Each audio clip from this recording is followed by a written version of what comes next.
This is Abe Pretenzer from cinemadailyus.com, and I'm thrilled to be speaking with Katy Brand about Good Luck to You, Leo Grande. How are you today, Katy?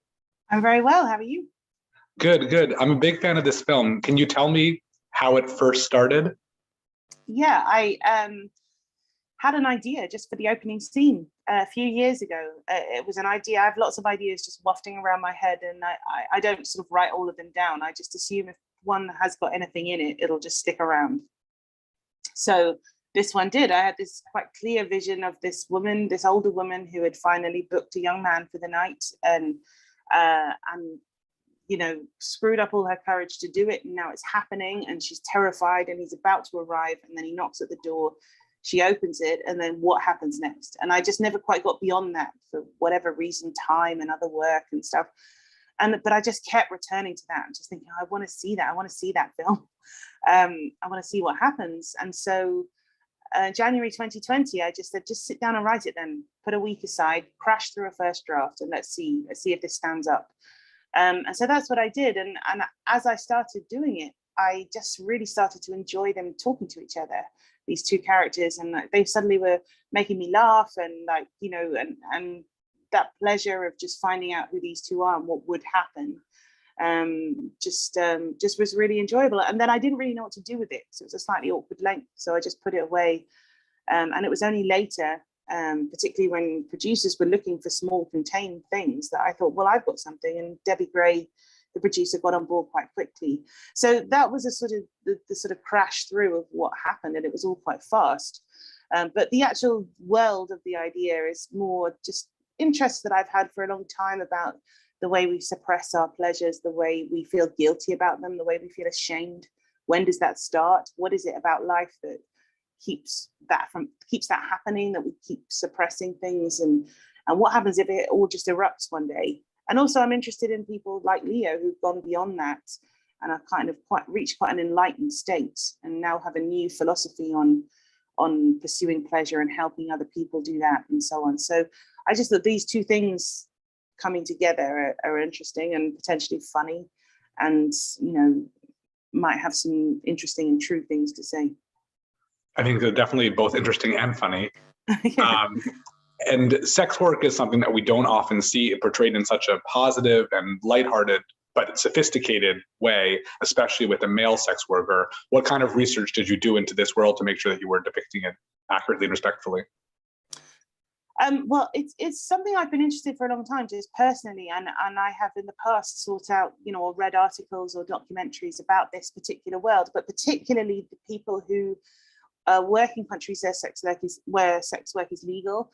So I spend a lot of time in Germany, and it's legal in Germany, it's legal in the Netherlands next door, and people have this notion of the kind of the red light district and all of this sort of thing. But the other side to it is there are people who just operate on their own, like Leo, but have a kind of vocational aspect to what they do, or they have clinics or official practices that help people who can't connect sexually in their lives for whatever reason, and they have this vocational side. Some people just do it for money or because they enjoy it, but some do it more in a kind of caring capacity. And so that has always interested me, and I wanted to bring some of that into Leo. Although he is a specific character, he's not meant to represent anything in particular, but that does definitely exist. And so I was interested in that. I think that's a very enlightened state to be in, and very civilized. And so and then later in the production process, once we were getting going and it was going to be made, we brought in sex workers to talk to. We invited them to come and speak to all of us. And I know Daryl and Sophie spoke a lot. And they were brought in as more formal script consultants. So I had script notes. They would read the script and send me notes and say, this would never happen, or that isn't quite right, or things like that. So yeah, whilst we wanted Leo to be a specific character on his own, you know, it's not a campaigning film or sort of activism. None of us wanted to just get things wrong for no other reason than we had been complacent or lazy or thought we knew everything.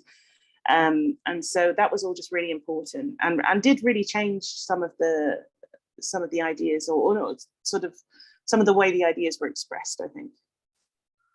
I had the chance to speak with your director, Sophie Hyde, before, and mentioned that I love her first two films, but this one feels very different. Were you familiar with her work before this?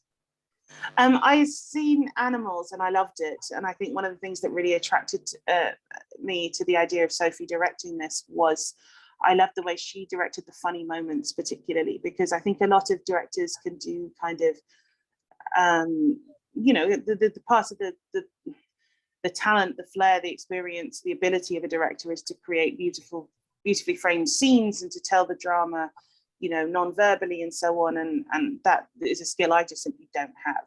But also I know that to be able to direct two people just doing like sort of sharp rat-a-tat dialogue and letting the camera hold on two people and getting the timing of that and then the edit and all of that sort of stuff. I saw Animals and I just thought, although I just really enjoyed it as a film, I just thought there were so many bits in that where there was a proper laugh because the directing was right, the camera was in the right place, it stayed in the right place, the timing was right. And so that for me, I just felt like directing comedy is hard. And I just thought, that's fine, that's perfect. That's exactly the kind of thing that I was hoping for. So yeah, that was great. I think we're just really lucky to have Sophie. Did you always know that you wanted Emma Thompson in the lead role? Well, I always knew I wanted it. What I didn't know was whether she wanted it. I started to hear her voice deliver the lines of Nancy quite quickly early on in the writing of the first draft. And the more I heard her voice, it wasn't so much visuals, it was just the voice, the way she would deliver the lines and the rhythm and the way it would go from drama to comedy to drama in a second, and that dry way she has and the cadence of the comedy. Like, I just enjoyed hearing that, and that inspired me to write more. The more I could hear her, the more Nancy, became alive to me. And but at that point, I just really didn't dream that this would actually happen. So, yeah, I mean, it was incredible when she said yes, obviously. And Daryl's really terrific. Sophie said that she had not seen his work beforehand. Had you? No, I hadn't. And we had some really long lists of, we were thinking about Leo, and the thing about Leo is he could sort of be anyone. It's more a sort of sensibility of the actor, a sense about them. And so we had quite an international list initially. And then it sort of came down, and then I backed off really. Having seen the tapes, I just, I thought he's so perfect, he's brilliant. He's clearly just absolutely understands this character and really responds to the script in the way that we hoped he would. But like the main thing was that he had that chemistry with Emma, and you can't write that in or buy that, so that was the most important thing. So in the end, for me, it was just like, if Emma's happy and she feels the chemistry's right, then it'll work. And so I just really backed off from that. But I mean, oh my God, he's so perfect. He does it so well. I mean, and little deliveries of lines surprise me the way he does it and still make me laugh every time I see it. I mean, we were so fortunate to have him, I think. I agree. This film always have the same title? Yes, well, I never changed it for anyone else. I did have a terrible, almost really bad error of judgment where I lost faith in the title momentarily before I sent it out to anyone and came up with something stupid and awful like Hotel Suite or something, but Sweet spelled S-W-E-E-T. I mean, I'm ashamed to even admit it. But I just thought, oh, is it too weird? Is it too just too something like this? Good luck to you, Leo Grande. Like, people are either going to remember it or it's so complicated they'll just forget it instantly. But I just thought, oh, I like it. I like it, so it's going on. So yeah, I'm glad we stuck with it. I think it's a great choice and a great film. For more great content like this, you can subscribe to the Cinema Daily US YouTube channel. Make sure to check out Good Luck to Leo Grande, a great title, on Hulu on Friday, June 17th. Thank you so much, Katy. It was very nice to meet you. Thank you, you too.